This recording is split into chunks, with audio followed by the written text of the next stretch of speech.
Жәңгірхан атындағы Батыс Қазақстан аграрлық техникалық университетінде еңбек маусымы салтанатты түрде ашық деп жарияланды. Биыл аталған жоғары оқу орнының 105 студенті 3 ай бойына құрылысқа жұмылдырылып, қаланы абаттандыруға атсалысады. Өңір жастарын жұмыспен қамту өзекті мәселе. Бұл тұрғыда студенттік еңбек топтарының берері көп. Жыл санап қатардан көрінуге ниеттілер саны артып келеді дейді оқу орнының басшылығы. Биыл маусымдық жұмыстарға 105 қыз-жігіт жұмылдырылмақ. Жастарды жаңа бағытқа, жаңа еңбекқорлыққа, өз еңбегімен ақша табуға үйретеді. Бір жағынан еліміздің көркеюіне айтады ғой, жасыл қала ол Орал қаласы деп Қазақстан бойынша ол рас. Бозбаламен бойжеткендер топ-топқа бөлініп, тиесілі аумақты назарда ұстайды. Гүлегіп тазалық жұмыстарын жүргізеді. Ал енді бірі ауданға шығып шаруаларға көмек қолын созады. Еңбектің өтеуі де жаман емес. Айына 70 000 теңге жалақы төленеді.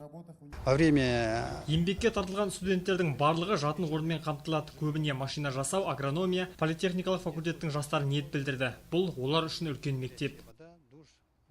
3 айда жасыл елден бөлек құрылыс жасақтарының жұмысы да қыза түседі. Оған көбіне осы мамандықта оқитын студенттер алынады.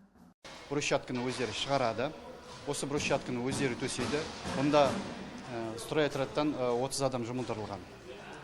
Бұдан басқа әрлеу, өңдеу, монтаждау жұмыстарына 10 адам бөліп отырмыз. Бұл жұмыстардан өткеннен кейін олар білікті, білімді маман болуына міндетті түрде бұның әсері болады.